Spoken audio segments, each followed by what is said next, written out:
Good evening students. मैं advocate Neha Singh आप सभी का अपने यूट्यूब चैनल एडवोकेट नेहा की पाठशाला में एक बार पुनः स्वागत करती हूँ। स्टूडेंट्स, हम अभी आधुनिक भारत के सीरीज में नए राज्यों के गठन के बारे में पढ़ रहे हैं, जिसमें हमने बंगाल के इतिहास को पूरा कर लिया है।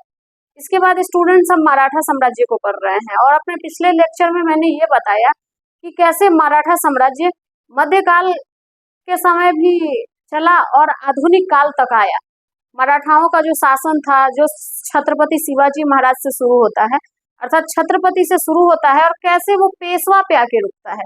इस क्रम में स्टूडेंट्स हमने आधी कहानी जानी है, जहाँ पे हमने ये देखा कि कैसे साहू जी को बहादुर शाह प्रथम मुक्त करते हैं। वो इसलिए मुक्त करते हैं कि दक्षिण में जाके साहू जी अपनी जायदाद मांगेंगे और ताराबाई के साथ इनका कॉन्फ्लिक्ट होगा और ये लोग आपस में ही लड़ेंगे, जिससे मुगल साम्राज्य को दक्षिण साइड से और छत्रपतियों से कोई समस्या उत्पन्न नहीं होगी। साहू जी आते भी हैं। साहू जी को जब आके अपनी चाची ताराबाई से अपना हक मांगते हैं तो ताराबाई उनसे कहती है कि नहीं, ऐसा संभव नहीं है। इसके बाद स्टूडेंट्स एक युद्ध होता है, आप लोग देखते हैं। उस युद्ध के बाद स्टूडेंट्स साहू जी विजयी होते हैं और विजयी होने के बालाजी विश्वनाथ के सहयोग से उस युद्ध में साहू जी विजयी होते हैं। और विजय प्राप्त करने के बाद साहू जी जो चीजें उनकी चाची उनको दे रही थी, वही चीजें वो अपनी चाची को देके उनको सेटल कर देते हैं और फिर नए छत्रपति के रूप में मराठा साम्राज्य में अपना शासन स्टार्ट करते हैं। इसके बाद स्टूडेंट्स हम देखेंगे कि इसके बाद की कहानी क्या हुई, क्योंकि अभी भी हम लोग छत्रपति को ही पढ़ रहे हैं, अभी हम पेशवा में नहीं गए हैं। तो आइए हम आगे के कहानी को समझते हैं कि इसके बाद क्या हुआ।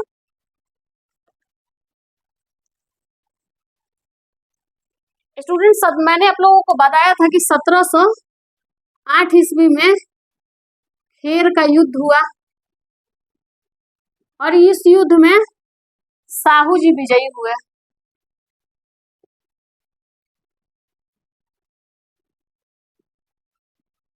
अब साहू जी सांबा जी के पुत्र थे। सांबा जी के जितने भी लॉयल सरदार थे वो सब साहू जी का सहयोग किए थे, धन से, जन से, सैनिक से, सब चीज से। साहू जी इस युद्ध में जीत गए। ताराबाई को एक किला और पेंशन देके उनको वहां पे सेटल कर दिया गया।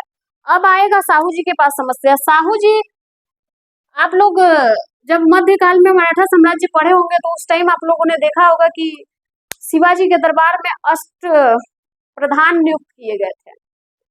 तो अष्ट प्रधान में सबसे बड़ा पद होता है पेशवा का, तो पेशवा नियुक्त किए जाते थे। उस टाइम भी साहू जी का जो सबसे ज्यादा सहयोग किया था उसका नाम था बालाजी विश्वनाथ। बालाजी विश्वनाथ बहुत ही कुशल व्यक्ति थे। इनकी कुशलता इतनी थी कि आप समझ सकते हैं कि साहू जी दिल्ली से आते हैं, अर्थात आगरा से आते हैं। आने के बाद अपना अधिकार मांगते हैं, उसके बाद वो बालाजी विश्वनाथ से मिलते हैं और बालाजी विश्वनाथ के सहयोग से सारे सरदार इनके साथ हो जाते हैं और तब युद्ध होता है और ये युद्ध में विजय श्री को प्राप्त करते हैं। स्टूडेंट्स, जो बालाजी विश्वनाथ रहते हैं ये समझिए कि इस टाइम किंग मेकर की भूमिका में रहते हैं। अब किंग मेकर की कहानी आप पढ़ चुके हैं, बंगाल के इतिहास में पढ़ चुके हैं। आप मध्य का ये क्या बोलते हैं कि दिल्ली के इतिहास में भी आप पढ़ चुके हैं। आप सैयद बंधु को पढ़ चुके हैं कि कैसे सैयद बंधु किंग मेकर का रोल प्ले करते हैं, कैसे जुल्फिकार खां, ईरानी गुट, तुरानी गुट, हिंदुस्तानी गुट, ये सभी गुटों के लोग कैसे राजा बनाने में अपने योगदान देते थे। उसी प्रकार बालाजी विश्वनाथ ने साहू जी को छत्रपति बनने में सहयोग किया और इनकी सैन्य कुशलता बहुत अच्छी थी, प्रशासनिक समझ बालाजी विश्वनाथ की बहुत अच्छी थी, सरदारों को जोड़ने में ये सफल रहे, जिससे साहू जी बहुत ज्यादा प्रभावित हुए और प्रभावित होने के बाद साहू जी ने इनको पेशवा नियुक्त किया। अब आपको लग रहा होगा कि पेशवा नियुक्त किया ये कोई बहुत नई बात तो नहीं है, तो बिल्कुल नई बात नहीं है स्टूडेंट। ये पेशवा तो छत्रपति शिवाजी के समय से ही नियुक्त किए जाते थे, लेकिन ये जब पेशवा बने यहीं से पेशवा का पावर दिखाई देता है। स्टूडेंट, जब बालाजी विश्वनाथ पेशवा बनते हैं, पेशवा नियुक्त किया गया इनको, तो यहाँ से क्या किया गया, साहू जी के समय से पेशवा का पद वंशानुगत कर दिया गया। वैसे अगर क्रम से देखा जाए तो ये 7वें नंबर के पेशवा थे। क्रम से बालाजी विश्वनाथ जो थे वो 7वें नंबर के पेशवा थे, लेकिन साहू जी के कालखंड से क्या हो गया कि पेशवा का जो पद था उसको वंशानुगत कर दिया गया। अर्थात वंशानुगत का मतलब आप समझ सकते हैं कि अब जो अगला पेशवा होगा वो बालाजी विश्वनाथ का ही वंशज कोई होगा। अब वो चाहे जो भी हो, आगे आपको पढ़ने को मिलेगा। तो बालाजी विश्वनाथ का पद जो पेशवा का मिला, इसी समय से क्या हो गया, वंशानुगत। आप देखिएगा कैसे कैसे ये चीजें बदलती है। इसके बाद 1708 में खेर के युद्ध के बाद ये शासक बनते हैं। शासक बनने के बाद बालाजी विश्वनाथ को पेशवा नियुक्त करते हैं। उसके बाद स्टूडेंट्स एक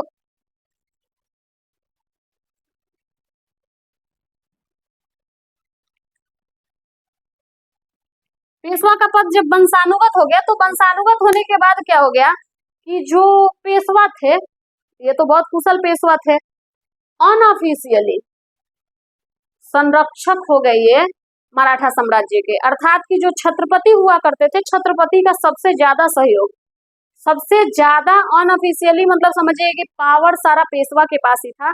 आज आप देखते हैं कि राष्ट्रपति का पद है, तो समझिए कि जो उस समय के छत्रपति साहू जी के समय छत्रपति बने और साहू जी राष्ट्रपति के पद पे आ गए, और जो पेशवा हो गया वो प्रधानमंत्री के पद पे आ गया और मंत्रिमंडल उसके हाथ में था। राष्ट्रपति मंत्रिमंडल के सहयोग से सारा काम आज करते हैं, उस समय पेशवा के सहयोग से छत्रपति अपना कार्य करना शुरू किए। यही नहीं, इसके बाद क्या हुआ कि धीरे धीरे जो छत्रपति की शक्ति थी वो कम होने लगी और पेशवाओं की शक्ति धीरे धीरे बढ़ेगी। और बढ़ने के बाद क्या होगा स्टूडेंट की 1731 ईस्वी आएगा।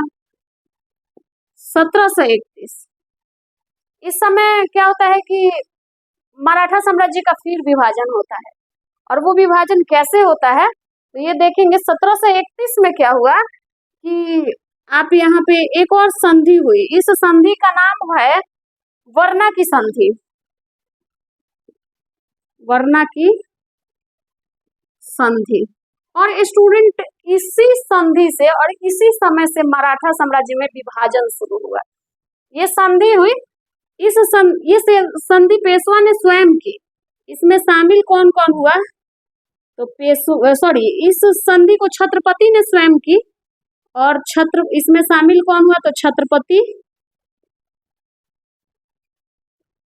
पेशवा, छत्रपति शामिल हुए, पेशवा शामिल हुए, और इसमें शामिल हुए राजा राम की दूसरी पत्नी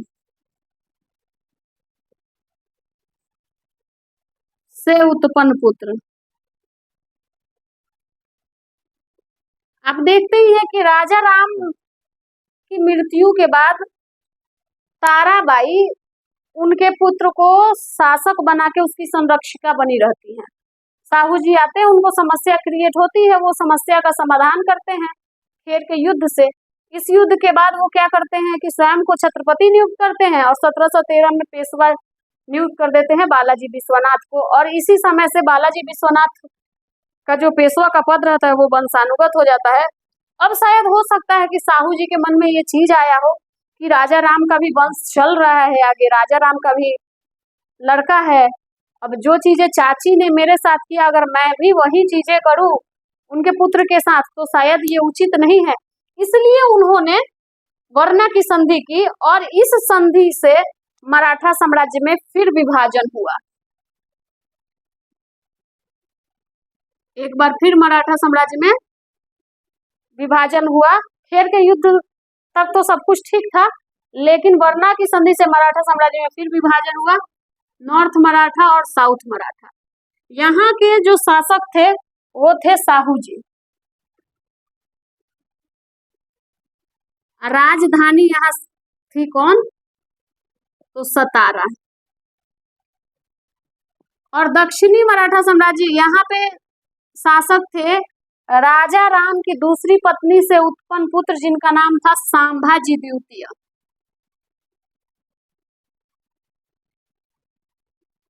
और यहाँ राजधानी हो जाएगी कोल्हापुर। बहुत बार स्टूडेंट क्वेश्चन पूछता है कि मराठा साम्राज्य की दक्षिणी राजधानी क्या होगी, तो आप जरूर आंसर करिएगा कोल्हापुर। अब क्या होता है कि ये तो पहले से शासक बन गए हैं, 1749 में इनकी मृत्यु हो जाती है और 1749 में भी इनकी भी मृत्यु हो जाती है, क्योंकि ये 1731 से 1749 तक ये भी शासन करते हैं। 1749 में दोनों की ही मृत्यु हो जाती है। अब 1749 में दोनों की मृत्यु हो जाती है, फिर समस्या आ गई कि अब क्या होगा। तो अब हुआ यहाँ पे 1749 में राजा राम जो है, राजा राम द्वितीय शासक बनते हैं।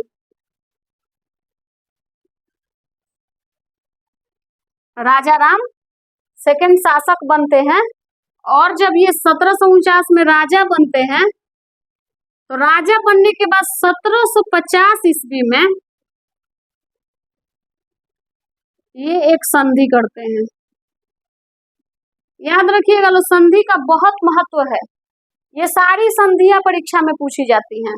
तो 1750 ईस्वी में ये एक संधि करते हैं, और इस संधि में ये लिखित तौर पे छत्रपति की सारी शक्ति पेशवाओं को दे देते हैं।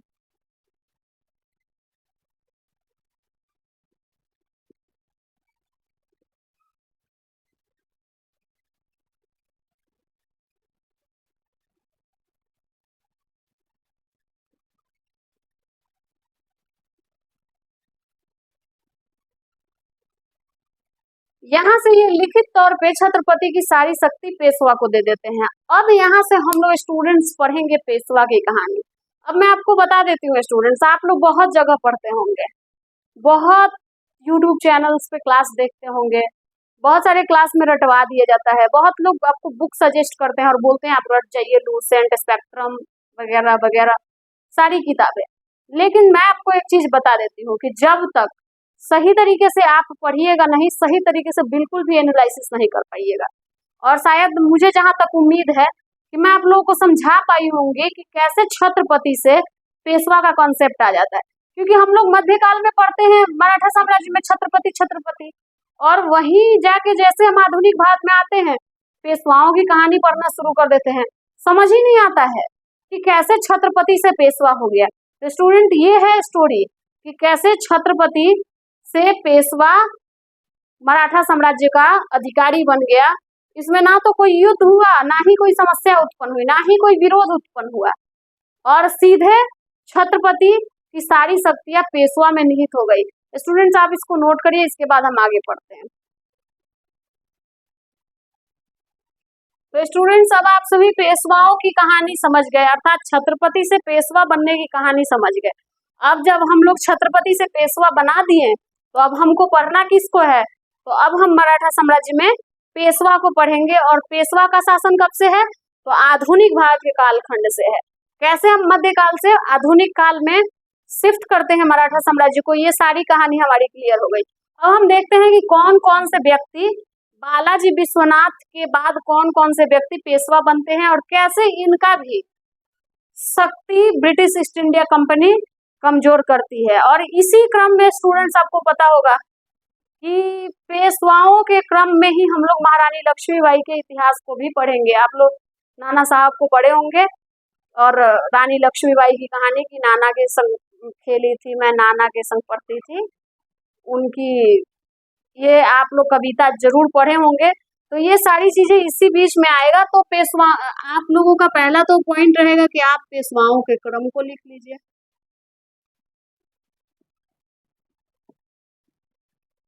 कौन कौन पेशवा बना, इसके बाद हम बारी बारी से सबके बारे में जो फैक्ट होंगे वो हम लिखेंगे।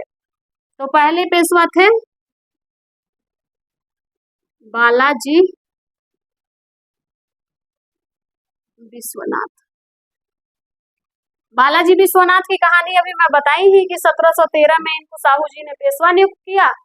क्रम से तो 7वें पेशवा थे, लेकिन शक्ति सर्वाधिक इन्हीं की थी, अर्थात ये पहले पेशवा थे जो सबसे शक्तिशाली रूप में पेशवा बने थे। साम्राज्य के को चलाने की शायद शक्ति इन्हीं में थी, बस साहू जी इनके इशारे पे काम करते थे। इनका कालखंड था 1713 से 1720, पेशवा जब ये बने थे। दूसरे इसके बाद हैं बाजीराव प्रथम।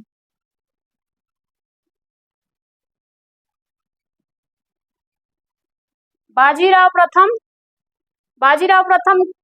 1720 से 1740। तीसरे जो पेशवा थे वो थे बालाजी बाजीराव।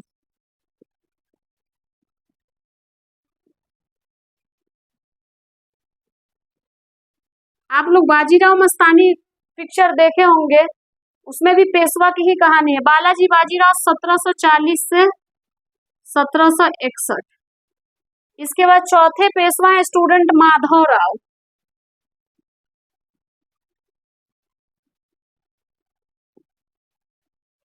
इनका कालखंड है 1761 से 1772।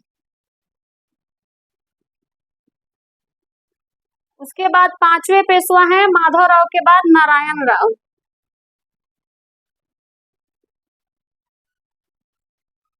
और नारायण राव का कालखंड है 1772 से 1773। छठे पेशवा है स्टूडेंट माधव राव नारायण राव।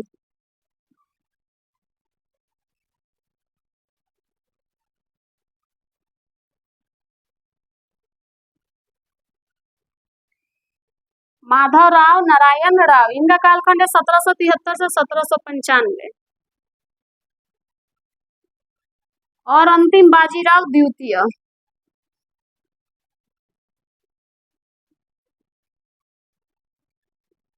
सेकेंड, और इनका कालखंड है 1795 से 1818। तो ये इतने पेशवा हैं जो एक रूलर की तरह काम करेंगे, एक राजा की तरह शासन करेंगे। आप इसको नोट करिए स्टूडेंट, और हम लोग आज आप इसको नोट कर लीजिए इस क्रम को, और आप लोग इस क्रम को जरूर पढ़ लीजिएगा। इसके बाद हम लोग कल से बारी बारी से सभी पेशवाओं की कहानी को पढ़ेंगे। बहुत सारी कहानी जो कि बालाजी विश्वनाथ के बारे में है, मैं अपने पिछले लेक्चर और आज के क्रम में मैंने बहुत चीजें बता दी है। जो इनके बारे में फैक्ट है, जो परीक्षाओं में ज्यादा पूछी जाती हैं, वो मैं कल के लेक्चर में आप लोग को लिखवाऊंगी। आप लोग इतना नोट डाउन कर लीजिए। हमारे चैनल से आप जुड़े रहिए, उचित और व्यवस्थित ज्ञान मिलेगा। साथ ही सारे फैक्ट्स आपको एक बेस्ट बुक से ही निकाल के पढ़ाए जाएंगे। और साथ ही मैं आपको बता रही हूँ कि अगर आप बीपीएससी प्री के लिए क्वेश्चन का डिस्कशन सीरीज में जुड़ना चाहते हैं तो अगले संडे से ये शुरू हो जाएगा, आप उससे जुड़ सकते हैं। और साथ ही साथ अगर आप मेंस राइटिंग भी करना चाहते हैं तो आप मेरे साथ, मैं पर्सनली मेंस के लिए राइटिंग करती हूँ, तो आप मेरे साथ जुड़ के मेंस राइटिंग कर सकते हैं स्टूडेंट्स। और मैं आपको एक चीज बता रही हूँ कि जितनी चीजें होंगी वो फैक्ट, वो सटीक फैक्ट होंगी, क्योंकि मैं भी ऑलरेडी तैयारी में हूँ, प्रिपरेशन में हूँ। तो मैं ऐसा कुछ भी नहीं पढ़ाऊंगी जिससे आपके ज्ञान की क्षति हो और कहीं आपसे गलती हो। हाँ, अगर आपको लगता है कि मुझे इसमें कुछ और संशोधन करना चाहिए तो आप कमेंट बॉक्स में हमको जरूर बताएं। आप हमारे चैनल को लाइक करिए, शेयर करिए, सब्सक्राइब करिए और ज्यादा से ज्यादा संख्या में लोगों को बताइए। और प्रीवियस ईयर क्वेश्चन बनाना बिल्कुल भी मत भूलिए। और कल आप लोग का टास्क रहेगा कि आप इन सभी पेशवा के बारे में पढ़ के आएंगे, और कल हम पेशवा के सभी पेशवाओं के बारे में जो भी फैक्ट्स होंगे वो मैं आप लोग को लिखा दूंगी। आपको नोट्स चाहिए तो आप टेलीग्राम चैनल पे जाके डायरेक्ट मुझे मैसेज कर सकते हैं। Thank you student.